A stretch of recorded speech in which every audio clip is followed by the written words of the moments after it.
G'day ladies and germs, Connor here from CW's Tech Reviews, back with another video, and today we're doing my top 5 video settings for the Canon 90D. Now, I've used the Canon D for over a year now, fine-tuning the best way to get video out of this little beast, and I think I found it. So, without further ado, hit the like button and the subscribe button, and let's get stuck into the video. Let's go. Now, my very first tip for you is regarding video stabilization. We have electronic stabilization in camera, and it's not always the best. So for situations like this, where you're filming talking head, turn it off. In my opinion, having video stabilization on doesn't give you the best image. And it also crops in a little bit on your image as well. So definitely turn it off. Right now I'm set up with the Canon M50 filming this video. Stabilization is completely off, so I get a bigger image and I get a more crisp looking image in my opinion. Now, if you are a vlogger, you do have enhanced stabilization, but you will need quite a wide lens because it crops in a fair bit. So you have stabilization off, stabilization on, and stabilization enhanced. In my opinion, you just want it on. Going enhanced is too aggressive, but sometimes you may need it. And if you're not filming talking head or sound, you can actually use your slow motion footage to get some nice steady shots as well. Just think about that. If you slow your image down by 50%, 3 seconds of footage becomes 6 seconds. And then you can actually double that again by filming at 100 frames per second instead of 25. So make sure you have your digital IS set up correctly to get the best image you can. Now, my next tip is regarding your autofocus. It's not always just put on autofocus and you're going to get the best shot. So make sure you choose wisely. Now, for some people, talking head or vlogging, you want that eye tracking autofocus working perfectly. And normally in this situation that I'm in now, eye tracking autofocus would be best for me. However, for some reason today, when I turn it on, the camera automatically focuses over here at the butcher's rack and the lenses on it. I don't know why, I can't stop it from doing it. So right now, I'm set up in manual focus. And most of the time for this sort of video, manual focus will work just fine. Now, if you are really good at racking focus and tracking people as they're walking and subjects, then you might want to film in manual focus all the time. I'm actually terrible at it, so when I'm filming outside or doing a bit of a vlog or something like that, I do use autofocus if possible.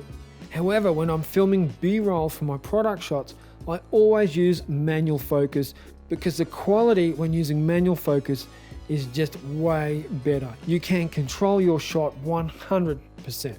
Now, we also do have 4 autofocus settings, so you got to choose out of those which one's right for you. So you have your eye tracking and face detection autofocus, you have your zone autofocus setting, you have your 1-point autofocus setting, and you also have spot autofocus mode as well. So make sure you choose the best one for you. Sometimes to line up my product shots, I might use 1 point, or to get a good photography shot as well, I might use 1 point, lock my focus, and then snap off a good photo, or 1 point to lock my focus for video, then switch to manual mode to continue on filming in manual focus.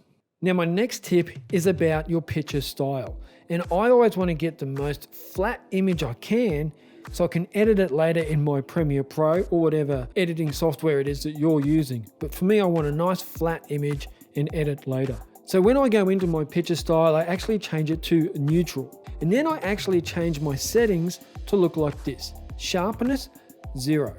Contrast, 0. Saturation, -1. And color tone set to 0 as well. And this will give you a pretty close image you can get to a completely flat image, so you can adjust later and get a better image that suits your needs for your production. Now, my 4th tip is choosing the correct frame rate. If you're in Australia or some other part of the world where you film in PAL, then you need to stay in that mode. And don't listen to all the Americans that YouTube promotes saying you must film in 24p. In other parts of the world, you don't. You film in the correct region for you, and for me here, that's 25 frames per second. So when I'm filming slow motion, it's 50 frames per second or 100 frames per second. It certainly isn't 24, 60, and 120. So don't sit there thinking you need to be like the Americans or whoever else you might be watching. Use the best settings for your region to get the best image. This actually caused me quite a bit of confusion when I first started filming, and I noticed that my lights were flickering in my video. And I was like, why are my lights flickering? They're not flickering when I look at them, but they're flickering in the video. And it's because I was trying to copy people on YouTube that were filming in a different region under different conditions. So bear that in mind. Now, my number one tip for filming with the Canon 90D, this one is going to save you a shitload of time.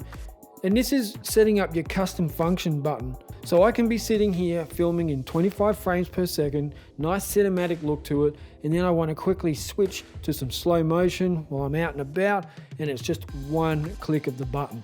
Instead of having to go into your settings, changing your high frame rate settings, and then adjusting everything else in camera, click that button and you're good to go. Then I have the second custom function switch set to this environment. So I turn it on to custom function setting number 2, and it's 25 frames per second with a shutter rate of 1/50th and the aperture at its lowest, and the ISO is set to 400 because I'm not going to change this setup anytime soon. So I know if I just click that button, I'm good for filming here. If I click the other custom function setting, then I'm good for filming slow motion outside. Now that can save me up to 30 seconds of time, and if I'm shooting over 4 or 5 hours during the day, switching back and forth, that's going to save me considerable time, and it's also going to stop the frustration. So there are my top 5 settings for the Canon 90D when shooting video. Like I said, it's taken me a year to figure some of this stuff out, and I watch some videos and I think, you know what? That's actually not the best way to do it, and figuring out ways that are best suited to me and my filming situations. So I hope I helped. If I didn't help, you let me know in the comments down below. And if I did help, also let me know in the comments down below as well. Much appreciated. And I'm also now working on the top accessories for the Canon 90D video, because I've accrued quite a few over the last 12 months, and I will let you know which ones are worth it and which ones are a waste of money. Now, don't forget this video is sponsored by me. So any products you see in this video, links to these can be found down below, and they are affiliate links to help chug the channel along. So thank you for watching, and I will catch you in the next video. Check ya!